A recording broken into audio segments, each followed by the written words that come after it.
I wanted, in part, to match the more kind of content-heavy, I won't say electives, but I'll try and get out of that habit pretty content-heavy workshops that we're doing Tuesday and Thursday to do a much more strategy, general thinking about motions workshop. So this is as interactive as my very non-interactive nature allows it to be. I'm really trying to be as interactive as possible with it. So occasionally I'll say things like, what do you think? Or, huh? Or what might you run here? And it probably works better if you respond to those things. So as the first thing says, this is a workshop about clash. I said clash? Yes, good. Which probably begs the question what clash actually means. So for the purpose of this, it really just means the same as engagement, for lack of a better word. But the reason I think clash is maybe a nicer word to use, other than the fact that it's something that shows up when people are talking about whip speeches, is that you can imagine a metaphor of, armies being together in a battle, clashing together. The point is, points where the different sides of the debate intersect, where there is interaction between the two sides, and where therefore it can be strategically beneficial for you to make sure that you are capturing that point. Usually, though I suppose not always, it is more beneficial for you relative to the teams on your own side, if you're the person that's clashed more with the other side on certain key points. So in that regard, a lot of this workshop is from the perspective of top hat teams, but that doesn't mean it's only relevant to top hat teams. Trivially, if there's a point of important engagement between the two sides of the debate, and top hat haven't engaged, that's probably a good indication that the bottom hat team should engage in order to be able to grab an advantage over them. So the important thought here, and this is going to be reiterated throughout the workshop, is that you don't necessarily have to win an engagement with the other side for it to be still worth your while in doing it. That's especially true in non-terminal outrounds, where there's literally no advantage whatsoever in being first as opposed to being second. But it can be true just in other debates as well. Obviously, I don't mean to suggest that anyone's ever set an unbalanced motion, ever. But sometimes there are debates that's just very difficult to win from one side, and therefore taking a third or taking a second over the weaker team on the other side is maybe the best you can do, and you take your licks there and you wait to fight another day in a subsequent round. So sometimes it could be beneficial to be the person that's trying to capture those points of interaction with the other side of the debate, and that's one of the things that we'll be thinking about throughout this workshop. So, in terms of the workshop, based on the twin presumptions and strategies best taught through examples, talking about debate theory in the pure abstract is kind of boring. I will be talking about different worked examples where I think these ideas are key, so centering around different aspects of the same general principle. But the basic point to be emphasized here again and again is the benefits you most of the top half team to have some awareness of where the debate will go and get there first, either in terms of blocking the opposition from being able to make those arguments, although I don't really talk that much about making things out, come to think of it, or alternatively just by making sure that you, to some extent, preemptively engage with the debate there, so it means that you're more likely to be the person defending the responses that the other side give. So that's something you might see me say in other workshops, but it's an idea I'll be reiterating throughout. The idea here is that you benefit normally from being the first to advance an idea, not so much because the first person to say it necessarily wins, but because by being the first person to say it and by developing it earlier in your case, it means that you're more likely to be able to be responding to the responses to it, as opposed to an interaction where we imagine, say, the Deputy Prime Minister makes an argument, it's an important argument for that side to make, the opposition responds to that argument, and then it's the closing government team that gets to respond to the responses to that argument. Now, whether or not the closing government team win or lose is somewhat irrelevant. The point is they're gaining an advantage by virtue of the fact that they're the people who are responding to the opposition version of the argument. Obviously, if you are sure you can nail it, you can deliver the argument perfect first time, but no possible response can be given, that's wonderful for you. If you don't think that's the case, and you think it might be beneficial to be able to respond to the responses given, it probably makes sense to develop it earlier, and it probably makes sense for you to be the team to develop it if it is where the debate is going to go. And the best way is not necessarily waiting for the opposition to tell you what they're going to say, it's thinking about it during prep time to say, okay, assuming that the opposition are sensible individuals, what are they likely to say? What is it likely that they are going to focus their case upon by virtue of thinking that they have to focus the case on for the debate to function. Just one side note on preemption. I'm not sure why I put the whole, the full debate up. I think, do I use the rest of it elsewhere? Yeah, maybe, okay. So don't need to worry too much about the exact details of the debate where I do this info slide, but this, using those who were there will note it was a semi-final yesterday. Those that watched the debate, some of us watched, might remember there was a degree of preemption. I'm pretty sure it was 3 preemptive points. No, it was 4. Really? Yeah, it was 4, and that's why Sam referred to 4. I don't know. I could be wrong, but I'm pretty sure I'm wrong. So there was a degree of preemption in the Prime Minister's speech. There was explicit preemption, saying they will probably talk about backlash. Here are 4 points preemptive in the response, to which the Leader of Opposition said, I don't know about you, but I always think preemptive rebuttal always betrays a certain lack of confidence. Funny, plausibly true, a good argument for not doing it explicitly preemptively, but that doesn't mean you shouldn't be thinking about where the other side will go and thinking about what you would say on the other side. Just to kind of play that idea out, if you think about the issues in the debate, for lack of a better word. So I think this is quite a generous motion. I think it's a very good motion, quite an interesting motion. Quite jealous of the motions, the kind of motion I quite like to set. If you look at the info side, there's a lot of issues that are raised by it, and some of those are, for lack of a better word, proposition issues.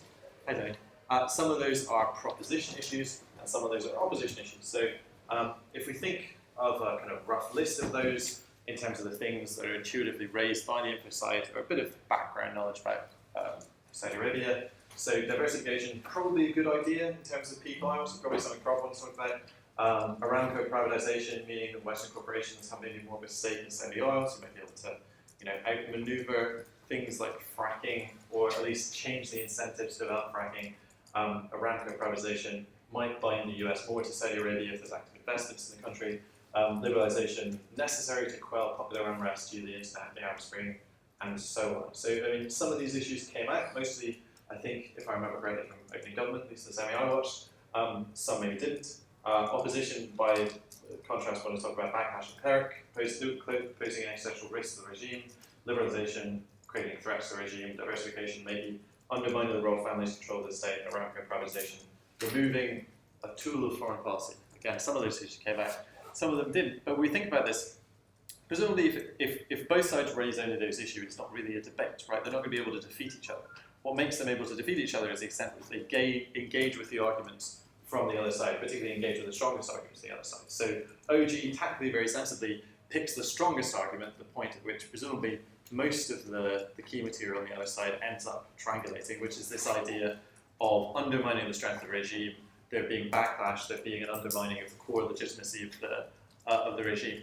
Now, I don't think, and I said the panel didn't in its majority think, given there was a split, that they ended up winning most of those clashes. But by virtue of the fact that they were the team involved in those clashes the most, they ended up going through with the opening opposition, who was able to make the stronger backlash arguments about the way it undermined the legitimacy. If those arguments had been left to the closing government team to make, if they just run the proposition arguments, and if closing government had had the opportunity to run the response to backlash arguments, almost certainly would have gone short diagonal, almost certainly opening government would have dropped. Not because they didn't run the proposition material, but because they failed to run the material that corresponded to the opposition material. They didn't engage. And insofar as if they had engaged, maybe the Deputy Prime Minister's speech, similarly, it wouldn't necessarily be developed enough for it to really stick. So, okay, don't preempt explicitly. There's no need to, per se. But the point where an argument doesn't necessarily win in order to be able to be worth making, especially in non-terminal error rounds. If the strongest opposition argument is backlash, and you're opening government, and you want OOs to talk about backlash, you probably want to have the best interaction with that argument possible in the top half. Might make sense to include it right there from the get-go in the Prime Minister's speech, develop some kind of, our theory of why it is possible that the government will be able to do this without overwhelming negative response, or why it is we think the legitimacy won't be affected, these kind of things. Pushing opposition in the right direction, saying to yourself, okay, if they do bring up backlash, what will we say in response to it? Let's just say those responses first. Maybe not necessarily labeling it as responding to arguments that haven't been made yet, but at the very least saying, okay, here's what they're probably going to say. Another motion. This has these: the following successful revolutions against despotic regimes. All members of the previous governing party should be banned from holding political office or senior civil service roles might tend to tidy up an old classic. So, supposing a proposition of the motion, where should you focus your attention? So here are 3 possible places to focus your attention on. Which is the right one?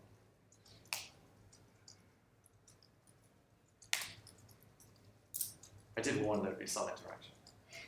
I hate it as much as you do. Oh.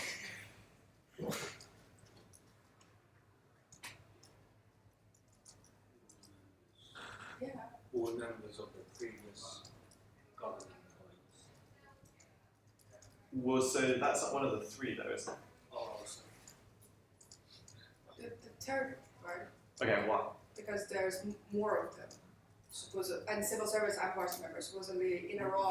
Right answer, dubious reason. There's No, more. no, it's because civil service are important for running a country. And like for example, if you don't have like suddenly in Iraq, you don't have the backers members of the that were like teachers or doctors or things like that, then you wouldn't have like anyone running the country, right? Yeah, I mean, I think the civil service one is a bit of a confusing one in this debate because, at least as I worded the motion, I'm not sure that necessarily you're banning former civil servants. You're banning party members, but not necessarily civil servants. You're banning them from being civil servants. So, you know, the former Minister for Paperclips can't show up as the new permanent secretary to the oil ministry or something. But I'm not sure why, you know, civil servants necessarily need to be blocked. They might be blocked. I just included that one because I thought it was interesting because one of the school kids, when I did that, went down that route. They're like, why are we blocking civil servants? Maybe we are. He said, well, I feel it should be symmetrical. So maybe you'd have the same intuition. So okay, if we eliminate the civil service one, why would we focus on ordinary party members rather than senior figures if we're opening government?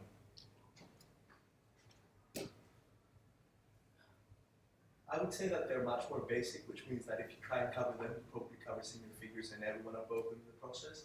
I think that's a way of articulating the point that I'm trying to get at, definitely. I think the trouble is, if you imagine we're in a VP round, it's 4 teams, if you only focus on the senior figures, like you can have some very interesting arguments against them, but that's not enough to prove the burden. In order to prove the burden, you need to say why you're talking about all members, and therefore you need to focus on the ordinary members as well. So one way to think about that would be to just say, well, like, so some ways you could do that. Well, so here's ways that opposition could get around the senior figures issue. You could just say, well, they're unlikely to be elected, quite likely to have been killed. As I said, the civil service thing might be a bit of a motion diffusion. 3 is where the action is, right? 3 is a thing that you need to prove in order to be able to make the burden of the motion, and also where the debate is likely to stick by virtue of the fact that if you don't talk about all ordinary members, then that's what opposition will talk about themselves. So you could say the reason you're doing it is because it's the hardest to justify. So you're doing the kind of, we will take them at the highest burden, or we'll take them at the hardest case on as a means of extension. That sometimes can go a bit strange. If you ever watch one of the Berlin semi-finals, the closing government team ends up dropping out of the debate because they pick too hard a case. They pick a case no one has talked about, and closing opposition manages to get rid of them by just saying if they're not interested in that particular hardest case, they'll pick a different one. But it can be a way that closing teams can seem more important than the opening teams and say, look, we are taking a higher burden. But in this case, it's just more likely to be responsive to something a rational opposition team would do. Very likely that the dealer or something will be able to say, look, we're not convinced the proposition about the burden. The motion says all former party members, lots of nice people in the regimes, you know, Oskar Schindler, member of the Nazi Party, might be nice, ordinary people, or even more illustrious people in some cases who are just like coerced into joining the party because the structures within those societies have to join it. It's the only gig in town, and therefore, and so this becomes a problem for you. Closing government might respond, they might not, but it's a problem for you insofar as if you haven't foreseen that this is an issue that's going to come up, then it means that opening opposition has beaten you, probably closing government, if they do engage with it, has ended up beating you as well. This house believes the feminist movement should condemn websites which match conventionally attractive women with rich men, or the original wording, what was it called? The Diamond Club, I think that it was being called, which may or may not be a real thing. How much time do you think you spend on the badness of these websites? I've written the answer on the screen, so it's not that interactive. Okay, why do I think that the answer is not a lot? Maybe that could be the interaction. because an op team is probably not going to hang their case on defending the websites as like things that are good, and would probably be aiming more for like the choices that the feminist movement makes. Okay, what do you mean by the choices the feminist movement makes? Like methodologies that they condemn or praise, and like looking at how they do that as an analysis of like what's good for the feminist movement, rather than like honing in on this specific thing as a like moral good or bad. Okay, I think that's definitely one reason. Basically, you. It doesn't prove it as free promotion, so you're not engaging with opposition and you're going to justify the division. No, I think if they're really bad, right? If they're, I mean, presumably bad contextualized in a way relevant to feminism, right? So they're playing into misogynistic tropes, or they're contributing to a asymmetrical objectification or something similar. People that have seen the Zagreb Euros final, why do I mention that? Because CEO gets up and says, that's obviously not the debate. Well, but what does CEO specifically say? So CEO in that debate, so that debate for those that haven't seen it is about the feminist movement opposing wars fought for reasons of feminism. With apparently an info slide unseen by everyone saying, not exclusively, amongst the many justifications for the war. And CEO win by saying, well, look, at the end of the day, it doesn't make a difference to whether the war is fought or not. So this is purely about how the feminist movement is perceived externally, which I guess is where Graham's going. And it's the same mind that created both motions. So both of these are Rebecca Meredith's motions. And I'm fairly sure the same dynamic forms in both. You could argue the Zagreb final is maybe more interesting because it involves tanks and explosions. Potentially as well, though the feminist movement is periphery to the tanks, as CEO proved. But nonetheless, the same opposition approach works in both debates that says, well, look, it's unlikely the feminist movement is going to be able to successfully dislodge these websites. So therefore, this is maybe going to make the feminist movement look irrelevant, maybe make them look peripheral, maybe them look less important, and so on. If that's the dynamic, what do you think you should spend time on from proposition? If that is going to be something that a good opposition team can do, what do you think? If you want to run that, definitely some lines of, even if it is true that the websites aren't all bad, here's the effect and perceptions from it. Yeah, so I mean, I think you can run lines of argument like, say, well, this produces very good teachable moments. This produces a lot of media attention. We get a lot of focus we would otherwise.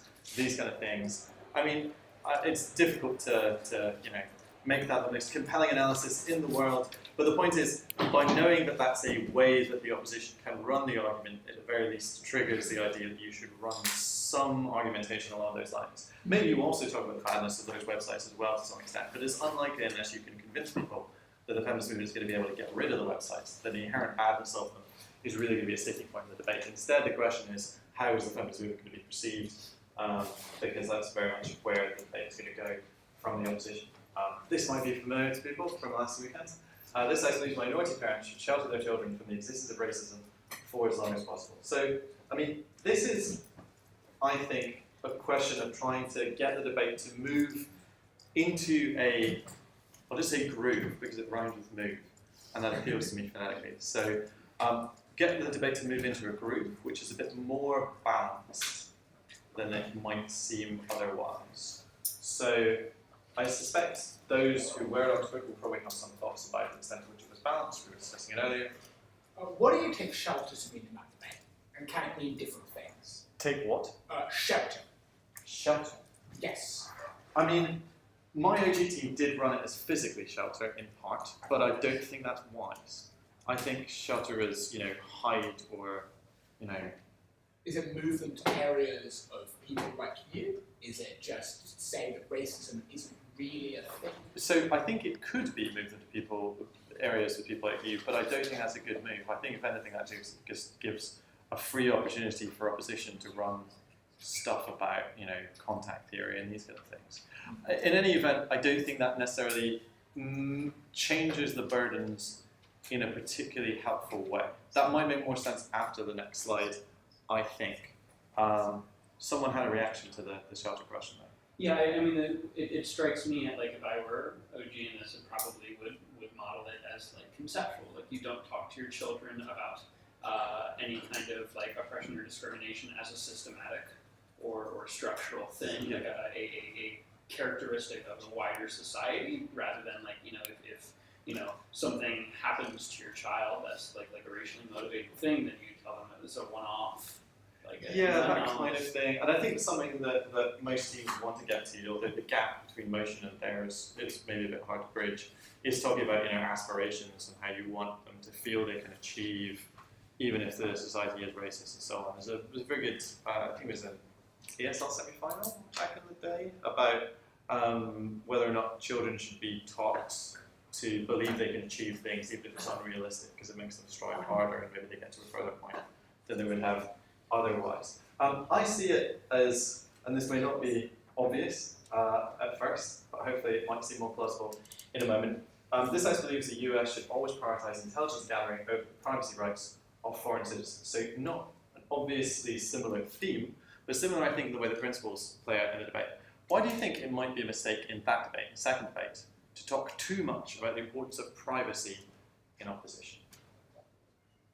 So you look at that motion, you are opposition, and you say, hey, it says privacy, I'm going to talk about privacy. Privacy is really important. Why might that be a mistake? So it doesn't have anything to do with the fact that, like, insofar as U.S. citizens probably don't like meaningfully have rights to privacy, that it ends up like. I mean, that just does end up in kind of really strange territory, which I think, if I remember rightly, the debate I judged did end up there by the end of it, where they went hell for leather with privacy rights, and by the end of the debate, they had to defend the burden where they admitted that US citizens didn't necessarily enjoy as much privacy rights as they insisted foreign nationals do. So I think there is that risk of the debate falling into that kind of level of absurdity. But let's assume, for the sake of argument, that American citizens are given the rights that the Constitution says they should be given. Or maybe a decent proposition team will say, you know, we think they should be given parity with American citizens. You know, have to go through the courts, FISA courts, very reliable, you know, experts on FISA courts. You know, no problems in that system at all. Why do you think it might still be a mistake to go too far for privacy rights?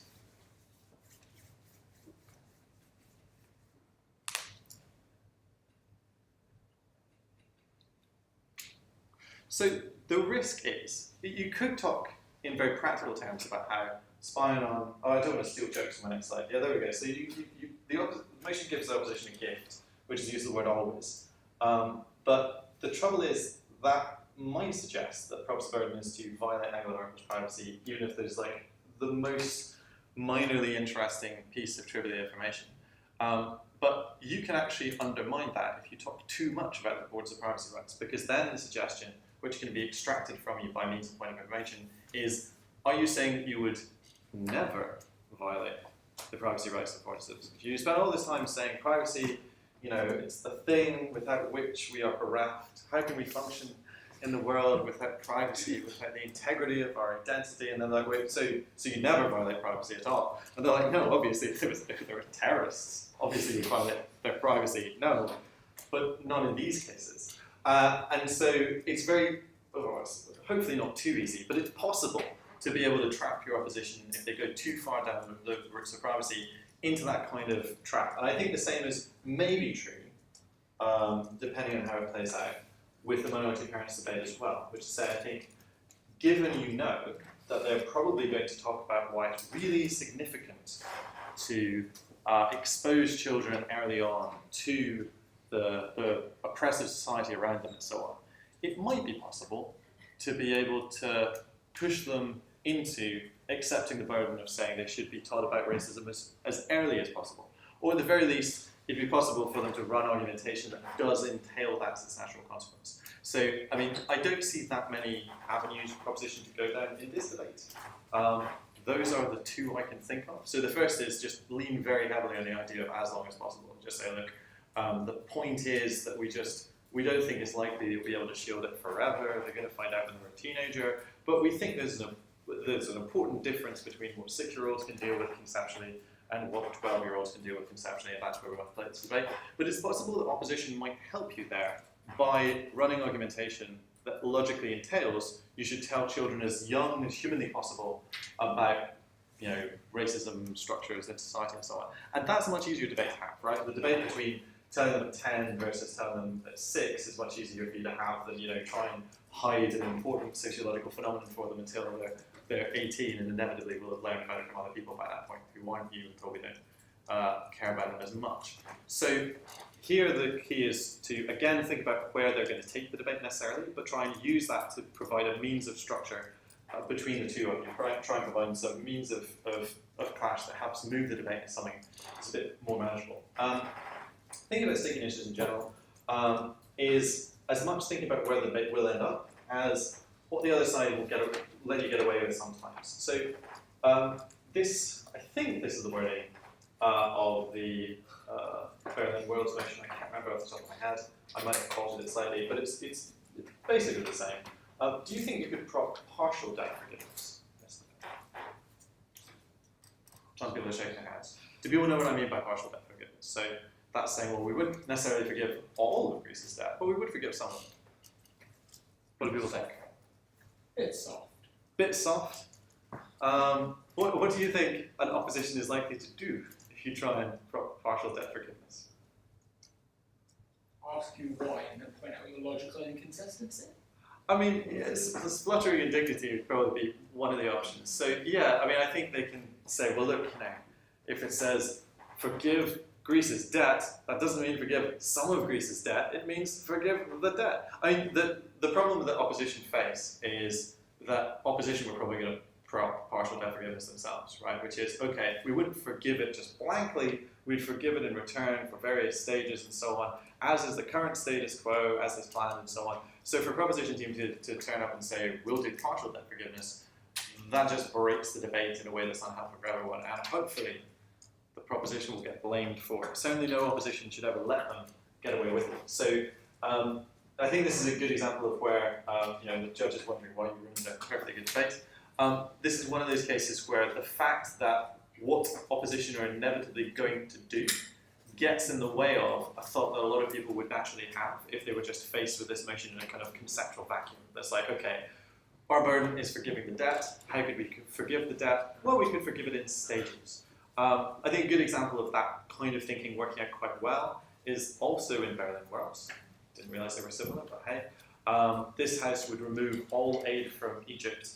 It turns out the correct way to prop that Ashish came up with is you get rid of all aid to Egypt and then you start giving it back in stages and tranches, depending if they do nice things like women's rights and rights for Coptic Christians in the constitution and have elections and these kind of things. So do nice things, get aid back.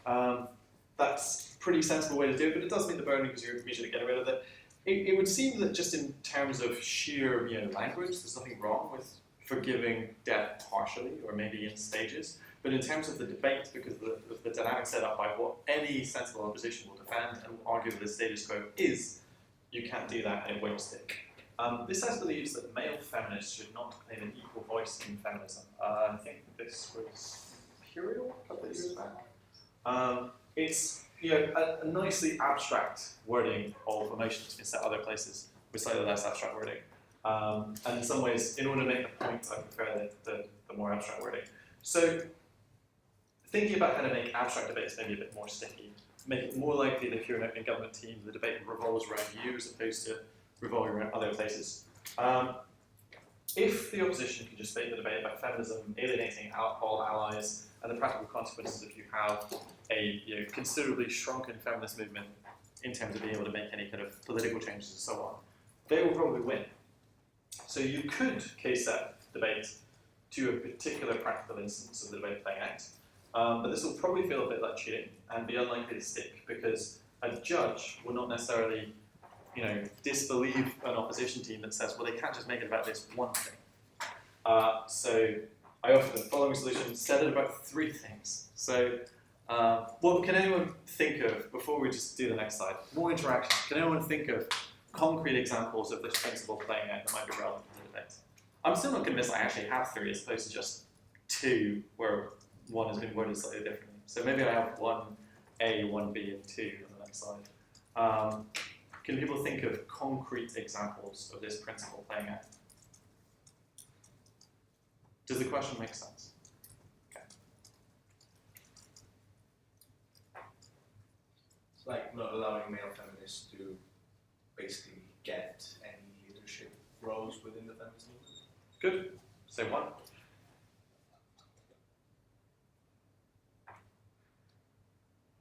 Dismantling forums like the he for she movement, for example. How so? The he for she movement is basically male feminist side. Sure.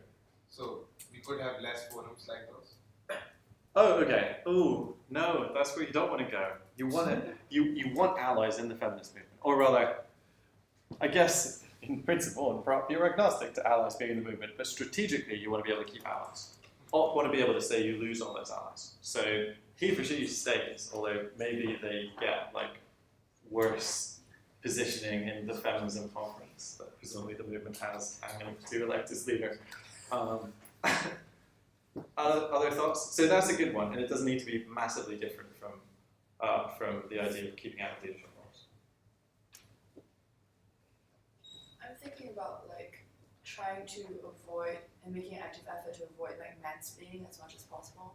So like when you discuss issues, just be really careful about like kind of almost discouraging some of the things that you want to say just because like you note beforehand that they like might be mansplaining, and I can't warn people about that. Yeah, I mean, I think in terms of how I structure or how I have structured the case in the past, I just put that under one of the other points, but yes, very much.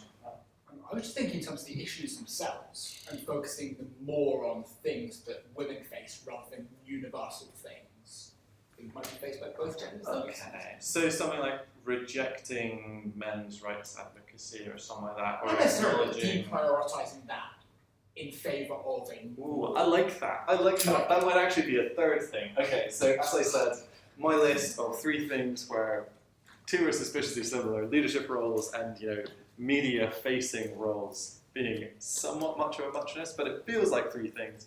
And the first one of just like accepting there will be some meetings where male presence is excluded, which allows you to talk about things like mansplaining, allows you to talk about male voice and talking over people and so on. So the benefits of this are a couple. One, the fact that you're giving these concrete examples means that it's harder for opposition to ignore all of them or to not engage with them as easy as it would be if you just gave one and said, well, this debate is now just about that thing. And then opposition could say, well, if you wanted to be about that thing, then the CEOs could set the motion about that thing. It's about lots of different things. It's about the general principle. But you don't want it to be too much about the general principle, because if it's just about the general principle, then you're going to lose all your allies from the feminist movement. You want to keep them. You want to keep he for she and these other things. But by also making it about concrete things, you allow yourself to have lots of interesting analysis about those things. So, for example, you can talk about things like mansplaining when you're talking about meetings. You can talk about things like role model effects when you're talking about media-facing roles, these kind of ideas. I think, I do like the deprioritization of men-specific issues. And you can talk about those in context of. I have a question. Doesn't this restrict this debate specifically to like formal feminist organizations that have people they hire or full-time volunteers that issue like this restricts this debate to not be about feminism but to be about like a couple of like companies and large organizations, which I feel like is not something that most teams would have prepped for, or certainly isn't something I would have thought of. Well, maybe. I mean, I think you get around that problem by saying we're going to center this debate so it's not just like purely abstract on a couple of core examples where we think this principle would play out. And, there are feminist organizations and so on. I think the risk of this that's maybe implicit in that response is it's always open for opposition to be able to provide their own examples. I think the 2 notes there is, one, they do still need to engage with your examples as well, assuming your examples are plausible manifestations of the principle. Second, it's harder for CO to say, well, this debate is about this one thing that I want to talk about, right?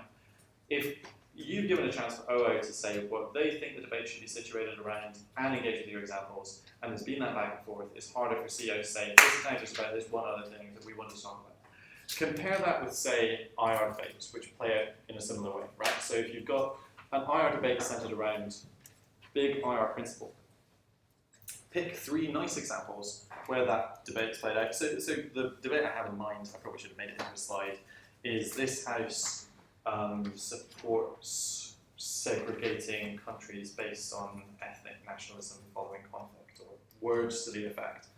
And that's the kind of debate where if you pick a couple of key core examples, allow OO to add their own example into the mix, and then the debate is about those things, it becomes harder for CO to say, well, actually, this is a debate purely about Darfur, which might well be a valid example, and probably, if they're bringing it up, is probably not a heavy example. But they need to engage with your examples as well. So the thought is you're trying to make both you stick in the debate in the minds of the judges, but you're also trying to make your examples and your analysis stick in the debate in a way that it maybe wouldn't if you only talked in the most abstract terms and maybe occasionally use those ideas as illustrations rather than saying this debate is now about these 3 or 4 set cases. This has to do with democratic reform is more important than economic growth to China. How would you approach this? Can I ask that we go back to the debt one, the Greek debt one? Okay. I didn't hear what the suggestion was, what op does when Gov steals the obvious line of partial debt reduction. One, they whine about the fact that this isn't common sense understanding the words. Yeah. Second, they say it's status quo, which it arguably is. Right. What's the third? See, I think the third is counterprop something different, and because I want to be able to take a partial one, right? They want to be able to say something which is easier than than immediate debts, at its full rate. So, isn't the obvious line to counterprop something like we make it the same debt, so there'd be no reduction. We'd simply lay out the terms more favorably over the longer term. My personal favorite is we'll just adopt very loose monetary policy, and that means that we can inflate ourselves out of debt to a certain extent. And I only suggest this because it's within the ambit of what OP is allowed to do. Right? OP is allowed to give a different model. They're allowed to say status quo, but they're allowed to say something else, right? Okay, but don't you fear the punishment of angry judges? Well, I fear it less than a death challenge, right?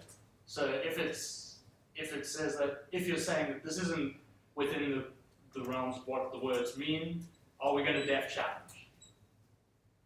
I think probably you should. Just say, well, that's status quo, so we'll take a real case from CG. They can't do that. I mean, maybe you I think judges are more unforgiving towards that. Maybe the rules say they should be, but here's the thing. No, because it's got to be within a reasonable wording of the motion. So provided you hit the claim that it's not reasonable, that's now your burden of proof. I think so long as you row out in favour of the motion. I mean, my concern with your one is it seems to be narrowing the debate even further. Well, so you risk incurring further wrath. Maybe. You probably want to widen the patch. Yeah, no, so I would back, no debt reduction at all, but on the assumption that a team doesn't want to do that, the other opt-outs are to make it easier. No debt reduction ever. Yeah, I back that. You could put the IMF in charge of it, maybe. Nah, just to say Germany's right, they should just pay their debts. Yeah, maybe. It's not that hard a case.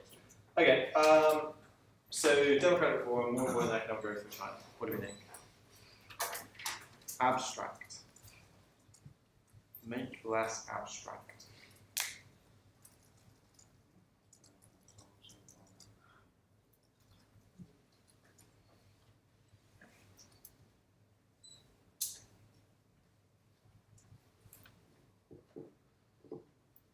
Should be sacrificial lamb. It is sacrificial lamb, isn't it? Dang, okay. Wrong farm animal. I'm going to call it that for. So what do we think?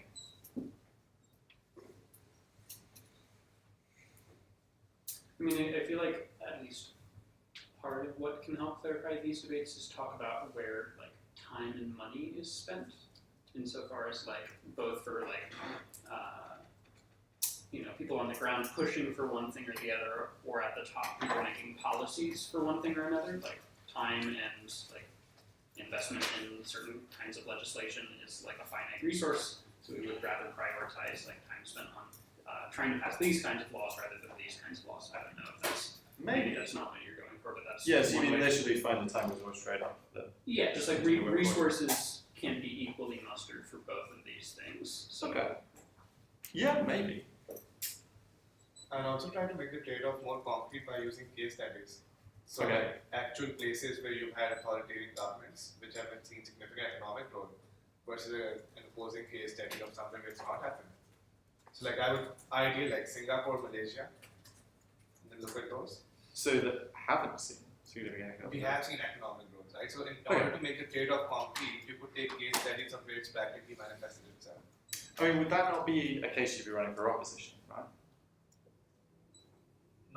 Oh, sorry, yeah. I misread the motion. Yeah. That was more interesting. Would abolishing like the hukou policy count as democratic reform? Because if you abolish the hukou policy, technically that means more people. It would count as a fun debate, but I'm not sure it's the same. I mean that's one of the things, right? But presumably it also means that in the long term you get economic growth as a result of that reform. Ooh, but then that's the opposite. You're not sacrificing any goods Yes, then. but that's the trick, isn't it? Because then. I think if life gives you a trade-off debate, don't give life back a theft of its lemons, or however the saying would go. You know, I'm worried that if you try and get too clever, then you're just inviting teams to reject your version of the debate. I think it can be easy, straightforward, to just say, look, we think that China is facing, it's basically the world seminar, except before it was the world seminar, it was round 5 at Cambridge.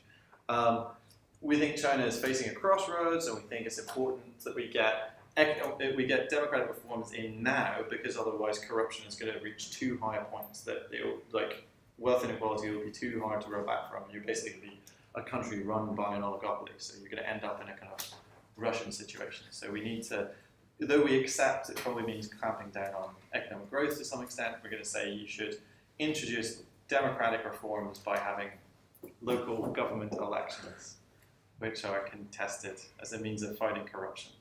And you might be able to claim long-term economic growth. That would be, I think, sneaky, but would the getting rid of hookah result in economic growth? Maybe. Flow of capital seems maybe important. Or chaos. Or chaos. I mean, we don't have to prop doing it all at once, right? We can phase it in, like. This has believes all companies should be at least 75% owned by their workforce in equal shares. What is this debate about? Why 75%? Who knows? Who was on that team? I can't even remember. I mean, I think because it's a bigger number than 51. Okay. It's It, smaller than what it does mean you're better able to run. The workers will dominate this discussion in potentially pernicious ways. So I think there's maybe a noticeable difference, but if anything, it just makes it easier to opt rather than harder to opt. So I mean, it could be about profit sharing and exploitation and these kind of things. But do you think it's going to be about that after OO? It's probably not, right? After OO, it's literally just going to be about who makes decisions and why, and whether they make good decisions or bad decisions. Which is how this version, I can't remember, is this semi-final 1 or 2? I think it's the semi-final 2. Possibly the same year as Cambridge, possibly a year after. So, opening government, say corporations do bad things. Maybe this would make them not do bad things. They mentioned oil spills in Nigeria and offshoring. I invite the audience to pick which one of those is more relevant. Opening opposition, say workers will be shot terrorists. Say 75% will crowd out all investors. And offshoring may be good. Could be good. Could be okay. Closing government, say investors often are institutional investors like pension funds. They might be inert. They may be irrational and subject to groupthink. Citing a case study involving a company called Parmalat. Any business people in the room? No, I know nothing about it either. I'm pretty sure the average intelligent voter doesn't either, but they claimed it was a perfect example of illustrating where institutional investors meant that there wasn't enough votes to be able to make key decisions when decisions need to be made. It was somehow owned by Berlusconi or something similar. Will frequently just sell in a crisis. They might be incredibly more short-termist and not necessarily committed to the long-term good of the company, whereas maybe workers are more likely to stick around. Opposing opposition say this is just crazy. This means if you founded a company, your first employer would own 75% of the company's value, and you'd own only 25% for 100% stake. So your goal is to go through on the crazy side, right? Closing government have done this. Closing government have engaged with the question of who makes long-term decisions better, investors or workers, and maybe by hitting it from both directions simultaneously, have persuaded the average intelligent voter they might be right, at least some of the time. And so maybe it's not as obvious as they thought going into the debates that this was a crazy idea and definitely shouldn't do it, and maybe the workers would be better than the status quo in terms of institutions, if they are right that it tends to be institutional investors who are doing the investing. Why do you think CO didn't go through? ESL bias. Maybe. They were Irish, I'm not sure. ESL bias. So, I mean, I think it's the kind of case that you're like, no, like, it can't be a debate if that's the case. Like, that's probably true. And I think, if anything, the reaction does tend to be in these situations, well, that implies, if that case is valid, that just implies OG didn't do their job. It's hard to pin down exactly what OG could have done, which would have blocked this and made this not true, maybe introducing some kind of threshold if that's not squirrel. But, because it says say all companies, right? All companies? But yeah, I feel sympathetic to CO, but they were not put through, I think because they only ran the absurdism opposition and were, not put through by a judging panel, presumably charitable to CG doing a very good job in a very difficult position. This brings us on to a question of whether or not there's inherent clash. So I'm going to start with a good test case for thinking there is inherent clash, which is this I support the use of embedded journalists. I've said this in the past, but I don't think that a competition any of you would be at. What is this debate inherently about? Where do you think arguments will tend to center over the long term or into the medium term?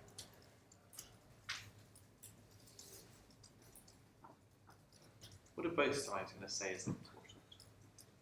Coverage of war. Okay, so what does coverage of war give us? Well, on Prof, you said coverage of war is better for reasons X, Y, and Z. Or not, you said that coverage of war is made worse. And that leads to harms A, B, and C.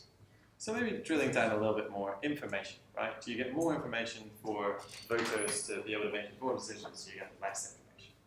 Do you get more, controlled over information? So do people know what embedded journalists are? So journalists that have accompanying military units that say, don't go there, Mr. Whatever, it's very unsafe. Come over here with this selected platoon. Look, they've got lovely body armor. And so maybe you don't necessarily get an accurate picture, but you're more likely to get some information from areas of the conflict zone that you wouldn't otherwise, or you might get kidnapped from. So sometimes motions just have inherent clash. It's probably going to be all about information by the end of the debate, and therefore probably going to talk a lot about information. This has regrets the commodification of indigenous communities. You're opening government. Where is this debate going to end up? Sub-question, should you talk about Pocahontas costumes?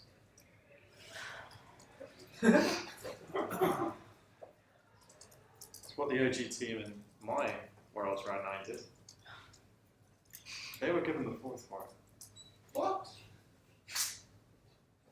And they also talk about the Washington Redskins.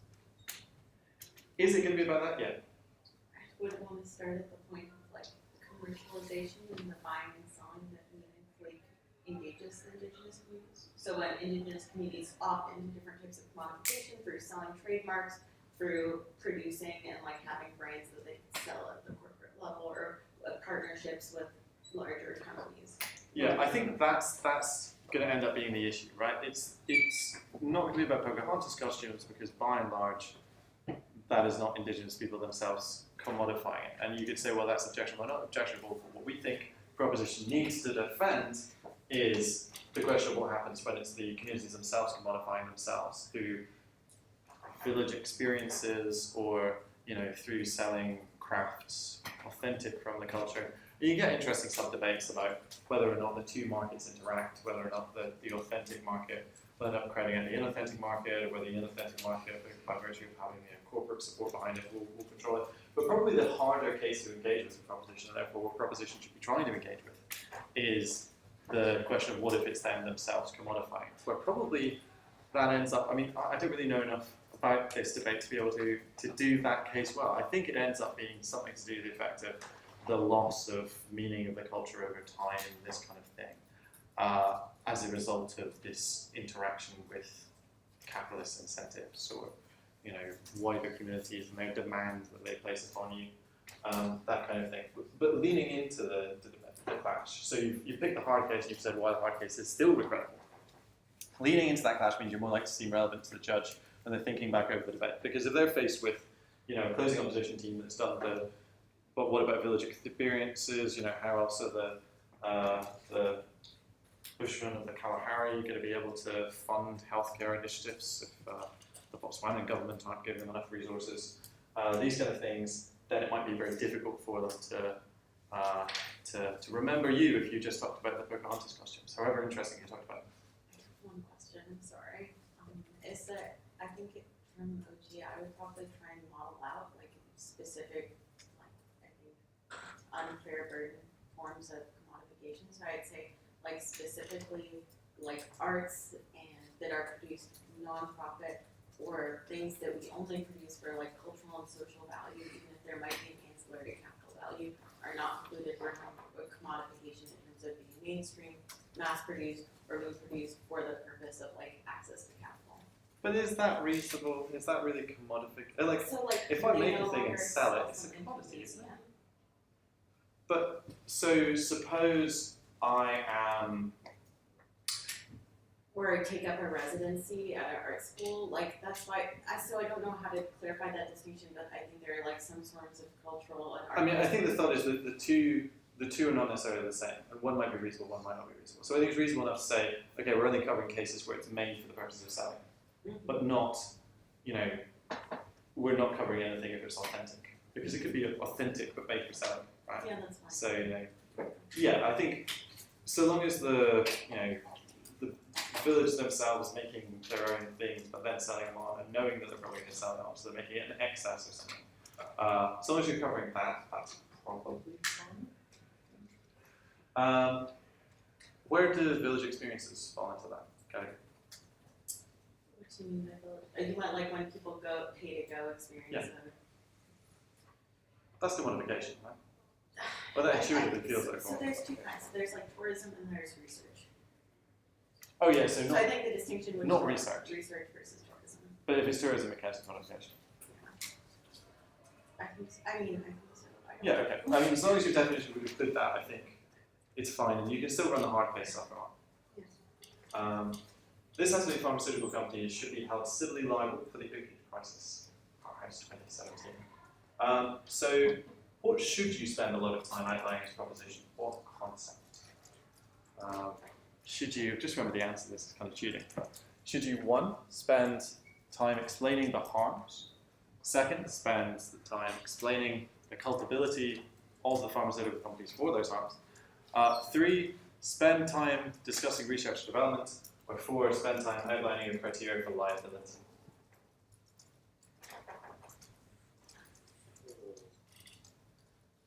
Who said four? Why four? Because it's the contentious thing. I think so.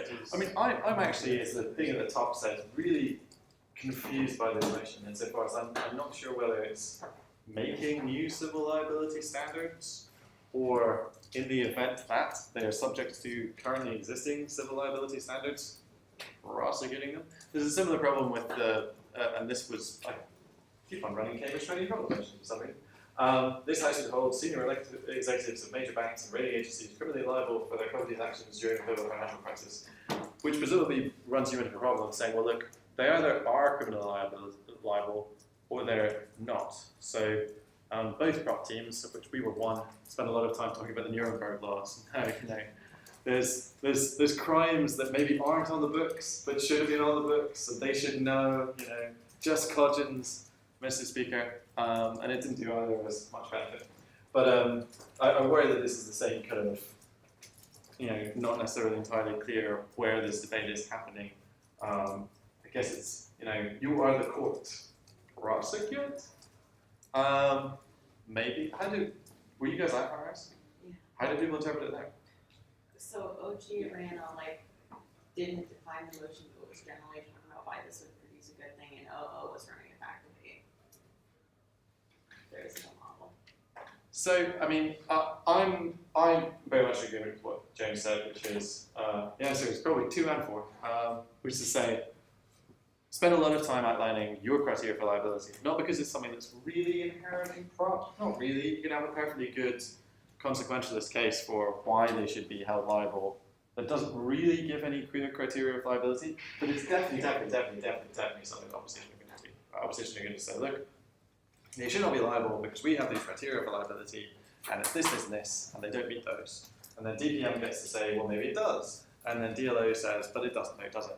And if you haven't bothered to set out your criteria for liability as early as possible, then you're probably going to be caught in the back feet of that exchange, and it might mean that opening opposition are likely to win, or closing government are maybe likely to subvert you by having their own criteria for liability.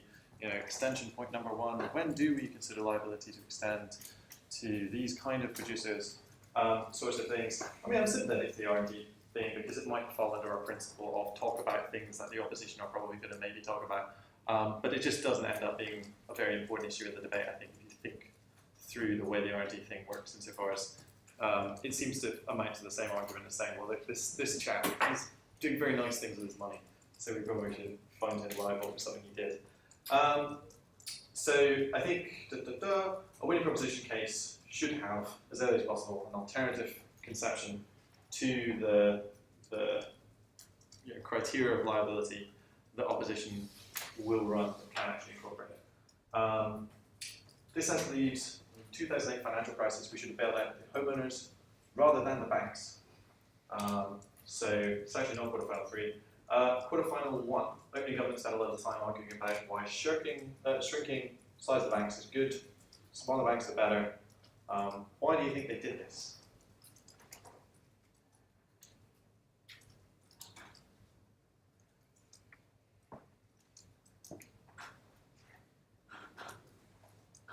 Why might they have done this?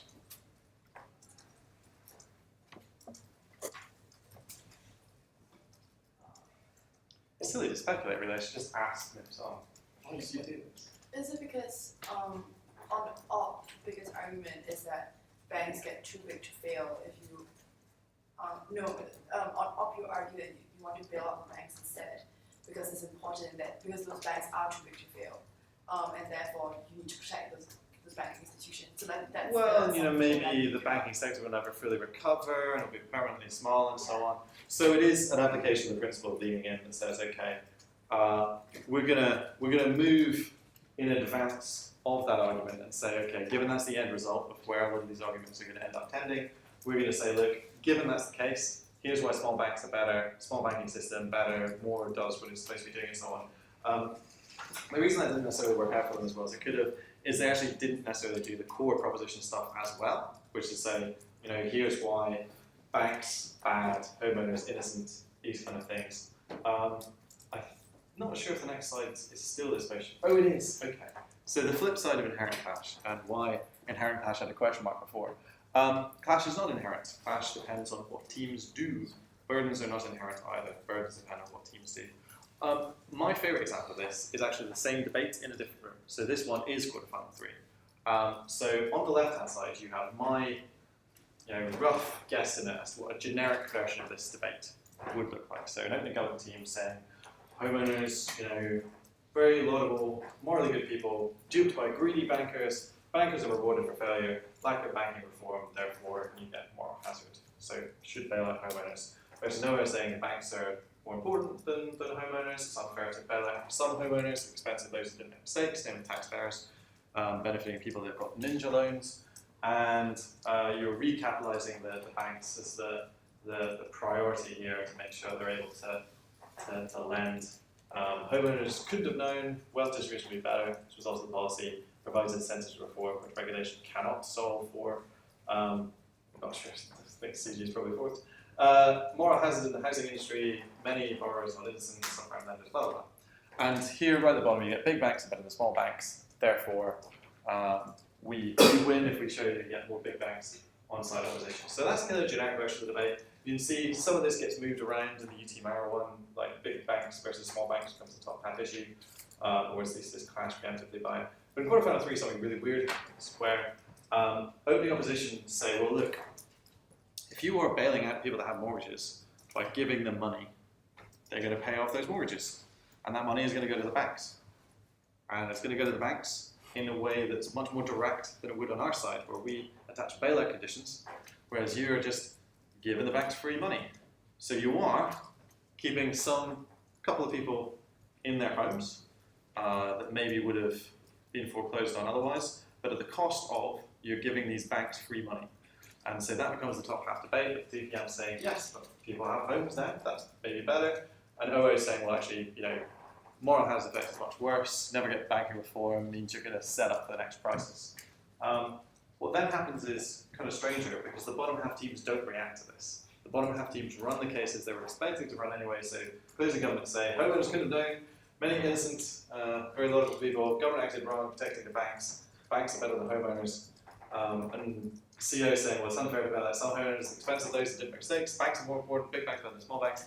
And both get POI'd by the top halves going, what are you talking about? Like, oh, it's just changed the game. Aren't you now on the banks are evil side? That seemed to be what OO said, which makes a very strange debate and is an attempt at illustrating the general principle that says burdens are affected and clashes affected by what teams decide to do with the debate they're in. So if you get a situation like this, where OO is able to invert the debate 180 degrees in terms of who are on the side of the banks and who are on the side of the not banks, then you probably should react to that debate, even if it means tearing up the bits of paper that you have in front of you, starting all over again, because otherwise it will not end that well for you.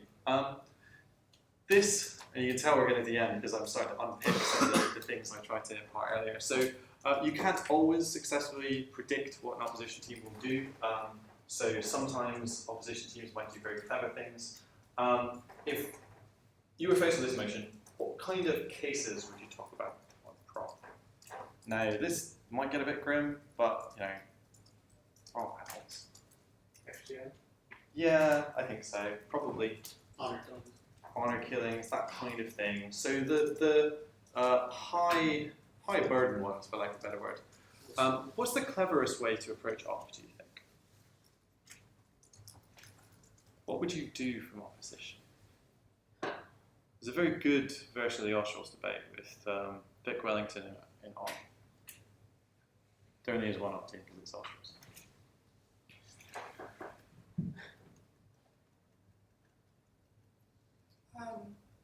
I think some of it is like that they would happen anyway, but it would be like more oppressive. Go underground? Yeah. Yeah, you could do that. But they offer their own criteria for when they are willing to accept things or not accept them. Now they can't use whether it's sexist, because that's the prop criteria. But they offer their own rival criteria. What criteria could they offer? It leads to integration. That could be a one. Is that a good one?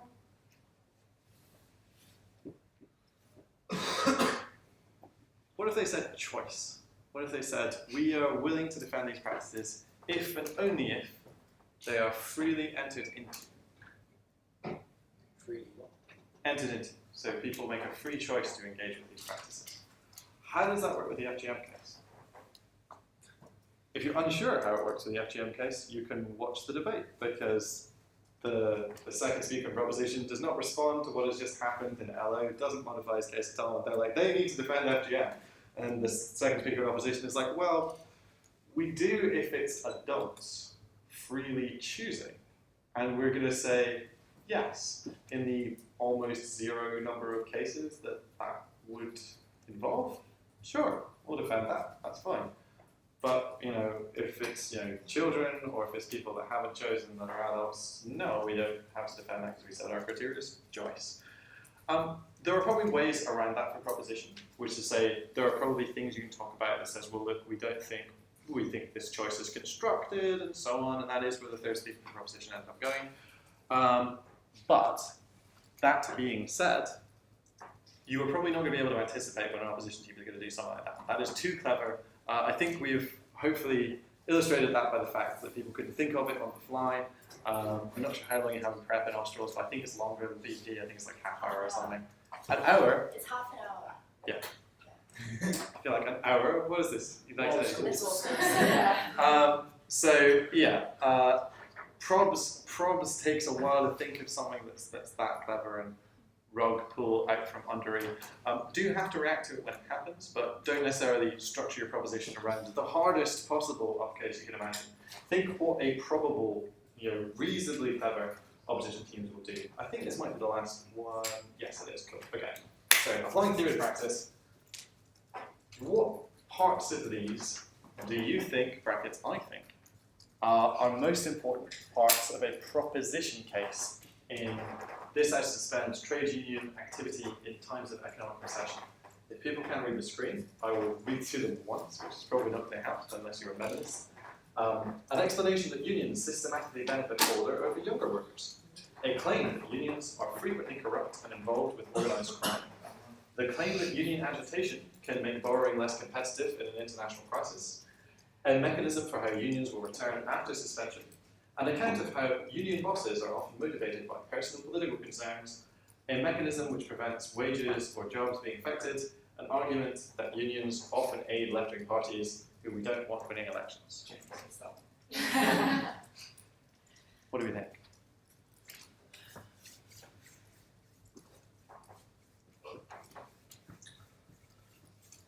Feel free to eliminate options and explain why.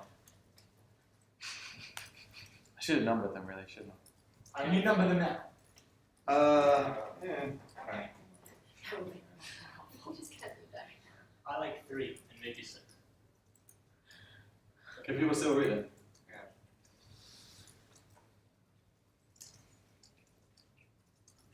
Okay, 3 and maybe 6. Okay, why 6? Oh, I see. Okay. Well, talk me through 6. Do people agree with 6? Yeah. Okay. People that don't agree with 6, explain to me why not 6. Okay, so people that are attracted to 6, what's the attraction? I mean, the attraction is that that's going to be an important part of what opposition talks about. So I will ideally try to hack it out beforehand because they're going to be like economic recession, it's really bad, it's going to be worse without unions. But have you just destroyed the debate? Presumably one of the things that you want to have happen on prop is that now maybe companies are better able to adjust wages down or maybe fire people, right? Might be the kind of thing that you can say, hey, that's, now there's going to be more of an interaction between the workers and the companies, they're maybe going to find a more middle ground as opposed to stubborn union bosses. But you can't like lock wages and job levels as they are, because if you do, then you don't have any of the flexibility, and it's not entirely clear why you've gotten rid of unions at all. So if you take that option, which I've seen people pick, you may destroy the debate. You can do a mitigated one and say, we don't think that important working conditions will be affected. Human rights law will still exist. You're like, yeah, fair, okay. 1. Okay. I mean, I included this because I think this is clever. I think the worry is, so tell me why in particular you'd be attracted to that. It's just like a link magnifier when you're talking about ways in which unions stagnate the economy, they prevent economic growth, they stop corporations from slowing down and being efficient. So these are reasons it's harder to hire and fire, it's harder to shape positions for workers, it's harder to train, it's harder to integrate youth into the economy. But now you're falling into trap number 2. Trap number 2, which applies more so to other arguments, is your argument probably needs to explain why you're only doing it in times of economic recession, and you're not doing it in general. So this is maybe most obviously true with where's the mafia one? number 2, unions are frequently corrupt and involved in organised crime. You're like, then why do we allow them? If that's true, why keep them?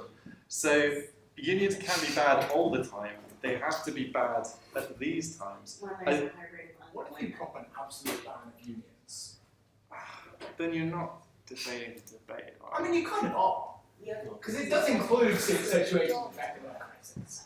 I mean, I think it's an interesting question that says, okay, and maybe this should be in the judge test. This is literally the essay test in question of the judge test. How would you feel about doing this? How would it make you feel? Do you feel they're debating the debate? No. Does it cover the burdens? Maybe. Maybe. Is there a negative burden that says why you didn't ban them yesterday and you were waiting until the crisis happened to do it now? How angry does your OI team seem? They seemed really furious, and I factored that into my adjudication. Let's assume that you can't, right? Let's assume that you have to debate the motion that is set. But I think you can do that same argument with a little bit of tweaks, where you just have to tie it into things like youth unemployment in the context of the recession. So youth unemployment, massive issue in like post-European financial crisis, Spain and other places as well, but perhaps most so Spain. And so I think you can link it in, and so I think it's probably the cleverest argument on the screen, but I think there are easier ones to make the right link to. Other ones people like, people don't like. I think we've eliminated 2, we discussed 1. What do you think about 3? Oh, I was about to say, I quite like 4 as a closing government extension. I don't think it can be an extension. My thought, Wait, it explicitly says max, doesn't it? my thought on 4 was that like it's useful because like to kind of preempt having offices, you will destroy all unions forever. Yeah. Because presumably you want them still in times of non-economic recession. But I don't think it's like the crux of the prop case. I think it's important. I think it's useful to have. I It's wouldn't not be a crux of the prop Yeah, case, yeah. but it is a crux of the op case. So That's we why should you want definitely MCG. that I think is one of the essential ones. That and maybe the one that isn't on the screen about human rights law will still exist. I think you could do that in rebuttal, Yeah. but I think this is actually an essential one by virtue of the fact that if it's not in there, then op can go, but once you've got rid of unions, they'll never return, which means you'll never be able to access all these glorious benefits we were talking the whole debate about. And you're trapped up here and they're down here, and it's very difficult to, punch someone across the Yeah. table. But do you think therefore so it's useful to have in your PM speech like somewhere in your OGKs, but probably wouldn't spend like more than 2 minutes on it. Maybe not, but I do think it's an essential part of the mechanism. Yeah. 5 is fine. I don't think it's key. I think again, you're risking in the direction of why would union bosses do it. I like 3. No one else liked 3. We just skipped 3, and no one was like, "Hey, you missed 3." 3's my argument, I would say. I think if you manage to land that, you've explained why it is you're doing during an economic recession, which is most of the matter. We've discussed 6. Number 7, an argument that unions often aid left-wing parties who don't want winning elections. What do people think about this? If Dan Berman was judging it, maybe. Otherwise, maybe not. Yeah, I guess maybe if you know the political proclivities of your judge. I mean, I think there's ways to kind of make it. So if you said it in Spain, it's a bit weird to be like, well, these arguments are bad unless in Spain. I think if you said it in Spain or somewhere like that is facing some kind of like populist insurgency and be like, Podemos might be fed by the unions, and that would be terrible. But it's just if you remove the element of the exotic there, and you said it in your own country, and you're like, yeah, we are enacting this policy to rig the election against Jeremy Corbyn because we really don't want flat renationalisation of the railways or whatever you would say the most radical Corbynite policy is. It seems nothing would more embolden the electorate of Jeremy Corbyn than banning trade unions. It seems that you might have the reverse effect. I mean, that is an issue in the debate to the point that I considered including it as part of the kind of, not necessarily mechanism, but context, wildcat strikes. You also want to explain how strike pay works. If you explain how strike pay works, then they're going to have a bad time because they'll be like, well, people will strike for free. They might. Not if we're recovering. Okay. Does anyone have any questions they'd like to clash?